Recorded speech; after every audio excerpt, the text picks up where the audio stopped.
Hello tout le monde, on se retrouve aujourd'hui pour une réception jeux vidéo, produits dérivés de jeux vidéo, etc. etc. Pas de manga aujourd'hui, ce sera pour demain. J'essaie d'un peu segmenter pour que comme ça tout le monde s'y retrouve un peu et que ce soit pas tout mélangé. Donc aujourd'hui on va aller sur du jeu vidéo. On commence avec les cadeaux anniversaires que mon copain a eu. Tout d'abord, il a eu la Bible Super Nintendo édité chez Pix Love dans son édition collector. Donc ça s'ouvre comme ça, là c'est aimanté comme vous pouvez le voir. Et à l'intérieur, il y a donc le livre que je vais galérer à sortir, on le sait tous. Et des petites illustrations que je vais tâcher de vous montrer. Elles sont très très jolies, elles sont dans un effet un peu plastifié entre guillemets. Et elles sont recto verso, donc à chaque fois on a le jeu et une illustration comme ça du jeu également. Donc là par exemple, voilà, le combat en HD entre guillemets et le combat en pixels. J'en ai encore d'autres à vous montrer. Je vais vous les montrer parce qu'elles sont vraiment chouettes, je trouve. Le petit Metroid, elle est très très belle. La Yoshi, que je trouve vraiment sympa, je pense que c'est ma préférée. Et on finit avec FZ. Pour le contenu, c'est donc la Bible de la Super Nintendo. Je vous avais déjà présenté la même chose pour la NES. Donc cette fois-ci, on passe sur la SNES avec là une rédaction autour de l'histoire de la console, etc. Différentes anecdotes et j'en passe. Et ensuite l'intégralité des jeux disponibles sur cette plateforme avec à chaque fois deux petites images du jeu. On peut avoir des choses un petit peu plus longues comme ici pour des jeux en particulier. Très intéressant d'avoir ce genre de documentation, ça fait toujours plaisir. En plus l'édition est vraiment très très belle, Pixel Love fait toujours du très très beau travail d'édition sur ses publications. Donc voilà, déjà son premier cadeau d'anniversaire. On continue dans ces cadeaux d'anniversaire avec la Nintendo DSi édition Saga Goddess of Destiny, donc c'est pour le 20e anniversaire de la licence Saga. Une licence qu'on connaît pas particulièrement, mais le design lui plaisait beaucoup, donc j'avoue, je lui ai pris.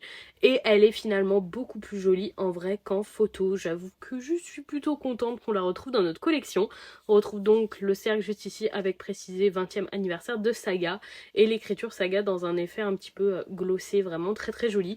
Pour le reste, c'est une DSi classique noire, c'est juste le devant qui est décoré et elle est très très jolie. Toujours dans ses cadeaux d'anniversaire, il a eu le V-Tetris sur Virtual Boy, donc le jeu Tetris qui est sorti sur Virtual Boy. On n'a pas encore de Virtual Boy, mais il a pour ambition de se prendre plus ou moins un full set des jeux Virtual Boy, donc c'est le premier qui nous rejoint avec le grand classique du jeu vidéo Tetris. On continue dans ces cadeaux avec le Mother 1+2, donc également une édition japonaise, tout comme le Tetris, qui n'est tout simplement pas paru chez nous. Donc c'est un jeu Game Boy Advance. On connaît mieux cette licence au nom d'Earthbound, qu'on retrouve notamment dans Super Smash Bros. On retrouve Lucas et Ness, deux personnages de cette licence emblématique de Nintendo, qui pourtant n'est pas assez connue chez nous. D'ailleurs la boîte est magnifique, j'adore la couleur rouge qu'elle a. Elle est très très jolie. On continue ses cadeaux et sur Game Boy, il a eu le Mario Picross 2. Chez nous, il y a seulement le premier volet qui est sorti en édition française que je lui avais déjà offert l'année dernière pour je ne sais plus quel événement. Et donc cette année, je lui ai pris le 2 qui vient compléter sa collection. Donc également une édition japonaise très très jolie, j'adore la cover. Et si jamais les jeux Picross, c'est vraiment des petits jeux un peu puzzle réflexion qui sont très très bons et que je vous recommande. Ensuite, pour 70 €, mon copain avait repéré ce Star Fox dans un Easy Cash pas loin de chez nous, mais l'avait laissé et s'est rendu compte qu'il avait fait une erreur. Donc Racim, que vous connaissez peut-être mieux sous le nom de Le Boss 066, que j'identifierai quelque part par là, a eu la gentillesse d'aller le chercher pour lui, et nous l'avons remboursé bien évidemment. Et cette édition collector Wii U contient déjà le jeu Star Fox Zero. Alors tout était finalement neuf sous blister, on s'y attendait pas vraiment. Et surtout contient le Star Fox Guard qui, je crois, n'était pas disponible en dehors de cette édition spéciale sur Wii U. D'ailleurs j'adore la cover avec les grenouilles, super super sympa. Et on finit cette édition avec ce très très beau steelbook Star Fox avec le F0 comme ça quand on l'ouvre. Et à l'intérieur, donc les plans du vaisseau, vraiment très très joli, c'est une belle édition, c'est vraiment cool qu'il y ait un jeu plus ou moins exclusif dedans, c'est la première fois que je vois ça et je trouve ça hyper chouette. Ensuite, pour 70 €, mon copain avait repéré ce Star Fox dans un Easy Cash pas loin de chez nous, mais l'avait laissé et s'est rendu compte qu'il avait fait une erreur. Donc Racim, que vous connaissez peut-être mieux sous le nom de Le Boss 066, que j'identifierai quelque part par là, a eu la gentillesse d'aller le chercher pour lui, et nous l'avons remboursé bien évidemment. Et cette édition collector Wii U contient déjà le jeu Star Fox Zero. Alors tout était finalement neuf sous blister, on s'y attendait pas vraiment. Et surtout contient le Star Fox Guard qui, je crois, n'était pas disponible en dehors de cette édition spéciale sur Wii U. D'ailleurs j'adore la cover avec les grenouilles, super sympa. Et on finit cette édition avec ce très beau steelbook Star Fox avec le F0 comme ça quand on l'ouvre. Et à l'intérieur, donc les plans du vaisseau, vraiment très joli, c'est une belle édition, c'est vraiment cool qu'il y ait un jeu plus ou moins exclusif dedans, c'est la première fois que je vois ça et je trouve ça hyper chouette. On continue avec un de mes achats. Dimanche, on est allé, comme on le fait régulièrement, dans un vide-grenier spécialisé jeux vidéo. Pas là où on fait des bonnes affaires, mais normalement là où on trouve des très belles choses. On repart souvent avec un sac plein et on se fait très plaisir, on économise pendant des mois pour y aller et cette fois on est allé au plus nul qu'on a jamais fait. J'ai juste trouvé ce jeu Yu-Gi-Oh en édition japonaise pour 35 €, c'est la seule trouvaille qu'on a fait, on n'est même pas resté 1 heure, c'était vraiment éclaté. C'est le, je prends mes notes parce que je suis incapable de me rappeler, Duel Monster 6 Expert 2, qui est donc une exclusivité japonaise qui vient remplir mon full set Yu-Gi-Oh! Et vraiment, cette convention, enfin c'est pas une convention, c'est un vide-grenier jeu vidéo, était un nid à produits AliExpress et autres trucs merdiques revendus bien plus que ce qu'ils ne valaient. Et quand il y avait un peu de rétro, ils s'étaient tous enflammés sur les prix, mais plus du double des cotes, c'était nul à chier.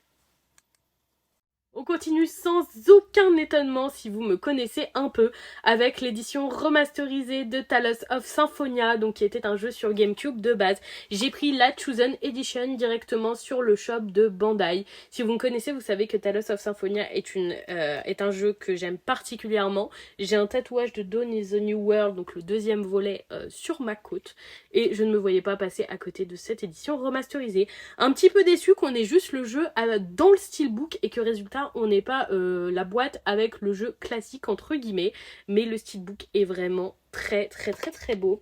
On a aussi quelques petites illustrations donc de Lloyd et de Colette qui seront les personnages principaux de ce volet et des petites planches de stickers, donc effet remasterisé et effet rétro. C'est une très belle édition, j'ai très hâte de refaire ce Talos of Symphonia même si j'ai déjà fait plusieurs fois parce que c'est un excellent jeu et je prends toujours beaucoup de plaisir à le faire. On continue sans aucun étonnement si vous me connaissez un peu avec l'édition remasterisée de Talos of Symphonia, donc qui était un jeu sur GameCube de base. J'ai pris la Chosen Edition directement sur le shop de Bandai. Si vous me connaissez, vous savez que Talos of Symphonia est un jeu que j'aime particulièrement. J'ai un tatouage de Dawn is the New World, donc le deuxième volet sur ma côte, et je ne me voyais pas passer à côté de cette édition remasterisée. Un petit peu déçu qu'on ait juste le jeu dans le steelbook et que résultat on n'est pas la boîte avec le jeu classique entre guillemets, mais le steelbook est vraiment très beau. On a aussi quelques petites illustrations donc de Lloyd et de Colette qui seront les personnages principaux de ce volet et des petites planches de stickers, donc effet remasterisé et effet rétro. C'est une très belle édition, j'ai très hâte de refaire ce Talos of Symphonia même si j'ai déjà fait plusieurs fois parce que c'est un excellent jeu et je prends toujours beaucoup de plaisir à le faire. Et vu que je l'ai précommandé directement sur le shop de Bandai, en cadeau de précommande, on a cette grosse magnette, franchement, elle est très grosse, à l'effigie de l'édition remasterisée, donc avec Janice, je me rappelle plus le nom de son petit frère, je l'ai bouffé, ça reviendra, Colette et Lloyd. Vraiment très sympa cette petite magnette, voilà, ça viendra décorer le frigo. Et mon copain a profité que je fasse une commande sur le site de Bandai pour rentabiliser les frais de port et se prendre ce magnifique vinyle donc qui était également sur le site de Bandai Namco. C'est un vinyle des deux jeux Little Nightmares avec la bande son des deux premiers jeux, donc il y a 2 disques dedans comme vous pouvez voir juste ici. Il est très joli, franchement on retrouve donc le personnage principal et ça fait un vinyle en plus chez nous.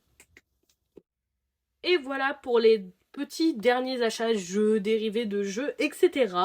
Dites-moi si vous allez prendre le Talos of Symphonia. mais je vous le recommande très fortement. Et dites-moi si vous connaissez certains de ces jeux japonais, parce que je sais que c'est pas forcément ce qui se fait le plus et ce qui est le plus connu sur Instagram, mais c'est toujours un plaisir de pouvoir vous en partager, ainsi que cette très belle déesse Saga. Je vous souhaite un très très bon week-end, profitez bien, et je vous fais des bisous tout le monde.